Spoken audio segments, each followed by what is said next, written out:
Ivan menghidupkan pancuran air hujan dan tubuhnya ke dinding. Melihat wajah dan pakaiannya yang basah membuatnya sedikit menelan ludah. Menangkup wajahnya, dia mencium bibirnya dengan penuh gairah. Dari kelopak matanya, dia bergerak ke pipi dan turun ke leher. Rosa melingkarkan tangannya di lehernya. Dia mengerang karena setiap ciumannya membuatnya merasa senang. Suara erangan darinya membuat jantungnya berdebar kencang dan, "Mas, bisakah kita mandi dulu?" Rosa berusaha menjaga pikirannya tetap terjaga. Tentu saja dia ingin melakukannya dengannya. Tetapi setidaknya dia ingin mengatur suasana hati dan tempat tidur terlebih dahulu sebelum mereka benar-benar melakukannya. "Iya, ide bagus. Aku mandi," katanya dan beralih ke bathtub, sementara suaminya itu menggunakan shower. Ivan keluar dari kamar mandi terlebih dahulu. Dia mengatur lampu di kamar menjadi sedikit redup dan menghidupkan AC, serta menyalakan lilin wangi dan meletakkannya di sudut ruangan. Rosa sudah siap dengan mental dan tubuhnya. Dia lalu memakai riasan tipis-tipis. Menarik nafasnya dalam-dalam, ia keluar dari kamar mandi. Dilihatnya ruangan itu yang sudah dalam suasana romantis. Ivan, suaminya itu duduk di sofa sambil menyandarkan kepalanya di sandaran kepala. Meski merasa sedikit gugup, namun dia tetap melangkah mendekatinya. Dia menatapnya. Pria itu menutup matanya dan menyilangkan kedua tangannya ke dadanya dengan hanya mengenakan handuk kimono berwarna putih. Rosa memandangi paras tampan suaminya untuk sejenak. Ia kaget ketika tiba-tiba Ivan meraih pinggangnya dan menarik tubuhnya ke pangkuannya. Rosa jatuh di pangkuannya dan wajahnya begitu dekat dengannya. "Siap," dia berbisik padanya dan menatap bibir beludrunya. Rosa mengangguk. "Pikirkan dalam hatimu bahwa aku hanya mencintaimu. Aku milikmu sepenuhnya, istriku," katanya dengan nada yang lembut dan mulai menciumnya. Tangannya bergerak meliuk-liuk untuk menanggalkan pakaiannya satu persatu. Dia kemudian membawanya ke tempat tidur dan menempatkannya dengan lembut. Dia membiarkannya menatap tubuhnya.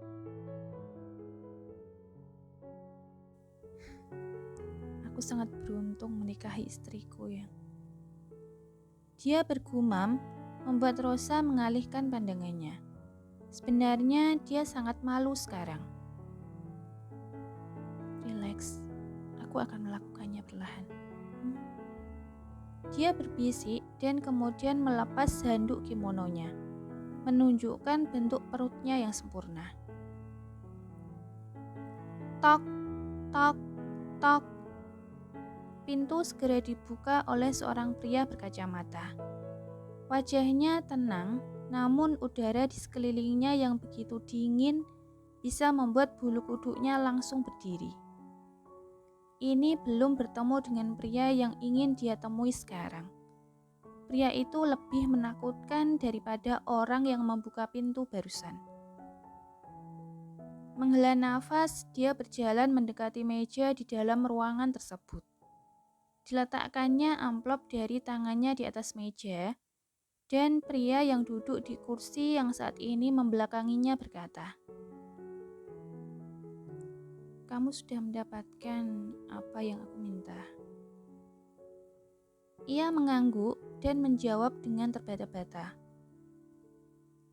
Iya, Tuan Muda." Pria yang dipanggilnya Tuan Muda itu mengulurkan tangannya meminta amplop. Dengan gemetaran dia menyerahkannya. kemudian menundukkan kepalanya dan menatap ke lantai dengan cemas. Keringat dingin sudah mengucur di sekujur tubuhnya. Rendra Rahardian, nomor wahid yang juga dikenal sebagai Ray. Selain memimpin, dia mengeluarkan selembar foto dari amplop. Adalah potret seorang wanita dan anak kecil. Menatapnya sebentar, dia kemudian tersenyum kecut. Sorot matanya berubah tajam. Bawa wanita itu padaku. Dan anak itu, katanya pada orang berkacamata tadi. Baik, Tuan Muda. Yang terlambat memberiku info ini. Tepat setelah dia mengatakan itu, beberapa pria berpakaian hitam masuk ke dalam ruangan dan menyeret pria yang sudah berkeringat. Wajahnya langsung pucat seperti kertas. Tuan Muda, tolong ampuni saya. Saya hanya terlambat 3 detik. Tolong. Teriaknya membuat pria berkacamata tadi merasa kesal. Dia mengeluarkan dari kepalanya mengenai karpet beludru putih.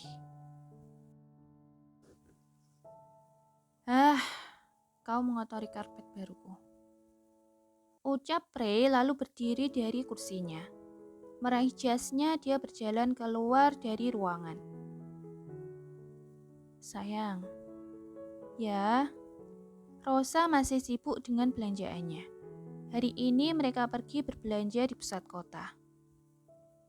Besok mereka akan pulang ke Indonesia. Jadi dia ingin menghabiskan waktunya untuk berbelanja oleh-oleh. Sebagian besar adalah alat make up serta gaun. Dan tidak ketinggalan mainan edisi terbatas untuk putranya Davi. Aku rindu dengan Dev. Bisakah kita mampir ke dulu sebelum pulang? Ivan bertanya ketika istrinya itu tengah melihat-lihat foundation. Tapi besok dia sekolah. Ayahku ingin dia beradaptasi dengan lingkungan dan teman baru. Jadi dia mendaftarkannya ke sekolah swasta. Dengan santainya Rosa berkata, ngomong-ngomong, kenapa kamu begitu dekat dengannya? Dia kan bukan anakmu. Itu karena dia sangat menggemaskan. Dia tersenyum dan mencium pipinya dengan lembut. Hari berikutnya, keduanya mengubah penerbangan mereka ke tengah malam baru mereka tiba. Ivan pergi ke kamar Davi dan melihatnya sudah tertidur lelap. Snow juga terlihat tidur di ranjang bersamanya.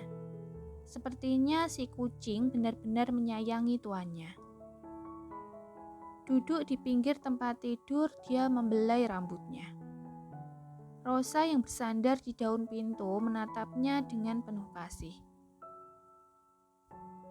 Mas, panggilnya pelan. Menolehkan kepalanya ke arahnya, dia tersenyum. Oke, aku akan pergi padamu sekarang. Membalikkan badan, Rosa berjalan kembali ke kamarnya. Ivan melingkarkan tangan di pinggangnya ketika dia berjalan di sampingnya. Kau tahu, aku bisa memberimu satu jika kau mau. Dia melirik sekilas padanya. Aku tahu kamu bisa, tapi aku ingin memberikan seluruh perhatianku pada istriku dulu. Kita bisa memikirkannya ketika saatnya tiba. Bagaimanapun, kita sudah memiliki Dev, kan? Karena masih mengalami jet lag, keduanya bangun lebih siang dari biasanya. Dan Davi sudah berangkat ke sekolah. Ivan yang sudah sangat rindu padanya ingin menghabiskan waktu dengannya selepas pulang sekolah.